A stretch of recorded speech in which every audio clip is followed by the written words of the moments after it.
अगर एक बार आपने ठान लिया कि आपको जीतना है तो फिर आपको कोई नहीं रोक सकता, चाहे वो ओलंपिक की दौड़ हो या जीवन की दौड़। दोस्तों, जब भी हमारे घर में अंधेरा होता है तभी हम बल्ब जलाते हैं और चारों तरफ उजाला हो जाता है। लेकिन क्या आपने कभी सोचा है कि बल्ब बनाने में सदी के महान वैज्ञानिक एडिसन 10,000 से भी ज़्यादा बार फेल हुए थे, लेकिन वो कभी उदास नहीं हुए। 21 अक्टूबर 1879 को उन्होंने सफलता प्राप्त की।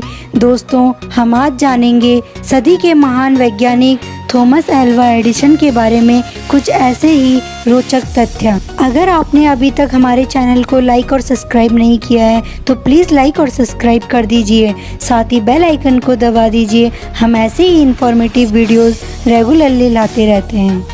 थॉमस एल्वा एडिसन का जन्म 11 फरवरी 1847 को अमेरिका के मिलन ओही नामक जगह में हुआ था। उनका माता का नाम नैन्सी मैथ्यू एलर्ट और पिता का नाम सैमुअल ऑर्गन एडिसन था। वह अपने 7 सिबलिंग्स में से सबसे छोटे थे। जब एडिसन थोड़ा बड़े हुए तब एडिसन के पेरेंट्स ने उनका एडमिशन एक स्कूल में करा दिया, लेकिन कुछ दिनों के बाद स्कूल से शिकायत आने लगी। दरअसल होता ये था, एडिसन टीचर से सवाल पर सवाल पूछा करते थे और सभी टीचर तंग हो जाते थे और समझते थे कि ये लड़का शरारती और उद्दंडी बच्चा है। यहाँ तक कि घर के बाहर भी उन्हें मंदबुद्धि बालक समझने लगे और घर पर उनकी खूब शिकायत आने लगी। वो बचपन से ही बहुत क्यूरियस थे और उन्हें चीज़ों के पीछे का रहस्य जानना अच्छा लगता था। दोस्तों, एक दिन की बात है, एक बार थॉमस एडिसन स्कूल से घर आए और अपनी माँ को एक नोट पकड़ाया। उन्होंने अपनी माँ को कहा कि टीचर ने मुझे एक नोट लिख के दिया है और कहा है कि आप ही इसे पढ़ सकती हैं। उन्होंने अपनी माँ से पूछा, इसमें क्या लिखा है? एडिसन की माँ की आंखों में आंसू थे। आपका बेटा जीनियस है, लेकिन अफसोस हमारा स्कूल उसके लिए बहुत छोटा है और यहाँ अच्छे टीचर भी नहीं हैं, इसलिए बेहतर होगा आप इसे खुद ही पढ़ाएं।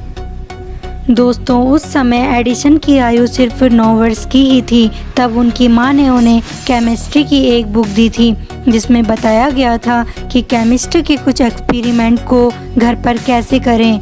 10 वर्ष की आयु में एडिसन ने अपनी पहली लेबोरेटरी घर पर ही बना दिया। बाद में उनकी माँ ने कुछ बात पर नाराज़ होकर उनका सारा सामान घर के बाहर फेंक दिया। अब नई प्रयोगशाला खोलने के लिए एडिसन को पैसे की ज़रूरत थी। इसके लिए वह रेलवे में टिकट्स और न्यूज़पेपर सेल करने लग गए। अब एडिसन ने रेलगाड़ी के एक खाली डब्बे में ही अपनी प्रयोगशाला ओपन कर दी। तभी एक दिन प्रयोग करते हुए कुछ रसायन रेलगाड़ी के फर्श पर गिर गया, जिससे डिब्बे में भयानक आग लग गई। आग तो बुझा दी गई, परंतु वहाँ के सुरक्षा कर्मी ने क्रोधित होकर एक जोरदार तमाचा उनके कान पर जड़ दिया, जिससे उनकी सुनने की क्षमता बहुत कम हो गई। शायद अगर उनकी जगह कोई भी होता तो बहुत ही उदास हो जाता, लेकिन एडिसन ने इसे बहुत पॉजिटिव वे में लिया और जन्म हुआ उनकी सकारात्मक सोच का।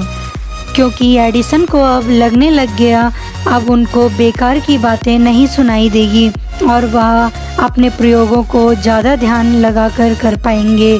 दोस्तों, सिर्फ 15 साल की एज में एडिसन खुद के न्यूज़पेपर की प्रिंटिंग और पब्लिशिंग करने लग गए और खुद ही ट्रेन में जाकर न्यूज़पेपर बेचने लगे और खाली समय में अपने प्रयोग को जारी रखने लगे। उनका पहला एक्सपेरिमेंट था एडिसन यूनिवर्सल स्टॉक प्रिंटर्स। दोस्तों, अब उनकी सफलता की जर्नी स्टार्ट हो गई थी। इसके बाद थॉमस एडिसन एक के बाद एक आविष्कार करने लगे और पूरे जीवन काल में उन्होंने 1093 प्रयोग करे और उनके आविष्कारों में से सबसे बड़ा आविष्कार था इलेक्ट्रिक बल्ब। उन्होंने अपने हार्डवर्क, डिटर्मिनेशन और पॉजिटिव एटीट्यूड से 32 साल की एज में इलेक्ट्रिक बल्ब का इन्वेंशन करा और 21 अक्टूबर 1879 को पूरे दिन बल्ब जलता रहा। इसे देखने के लिए दूर दूर से लोग आने लगे, क्योंकि ये लोगों के लिए किसी चमत्कार से कम नहीं था। और तब एडिसन से पूछा गया कि आप 10,000 से भी ज़्यादा बार फेल होने के बावजूद कैसे पॉजिटिवली काम करते रहे। उन्होंने कहा, मैं असफल नहीं हुआ, बल्कि मैंने ऐसे 10,000 तरीके खोज लिए हैं जो काम नहीं करते।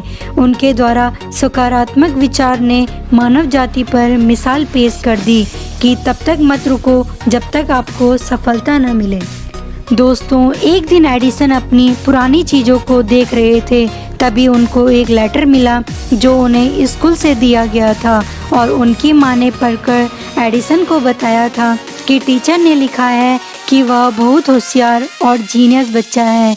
यह कहकर उनकी आंखों में आंसू आ गए। लेकिन अब उनकी माँ का देहांत हो चुका था और एडिसन भी बहुत बड़े साइंटिस्ट बन चुके थे और इतना पुराना लेटर मिलने पर उन्होंने सोचा, जल्दी से देखता हूँ कि इसमें मेरे बारे में और क्या क्या लिखा है। उसमें लिखा था, आपके बेटे की दिमागी हालत ठीक नहीं है, हम उसे स्कूल आने की इजाज़त नहीं दे सकते, उसे निकाला जा रहा है। वह नोट पढ़ के एडिसन भावुक हो गए और उन्होंने अपनी एक डायरी में लिखा, थॉमस एल्वा एडिसन मानसिक रूप से बीमार व्यक्ति था जिसे उसकी माँ ने सदी का जीनियस बना दिया। ये कहानी थी दोस्तों सदी के महान वैज्ञानिक की, जिनकी पॉजिटिव सोच ने दुनिया बदल डाली और पूरे देश को रोशन कर दिया। दोस्तों, आज के लिए इतना ही। अगर आपको मेरा चैनल अच्छा लगे तो लाइक ज़रूर करें और साथ ही इस चैनल को सब्सक्राइब कर बेल आइकन को ज़रूर दबाएं ताकि जब भी न्यू वीडियो आए तो सबसे पहले आप तक ज़रूर पहुँचें।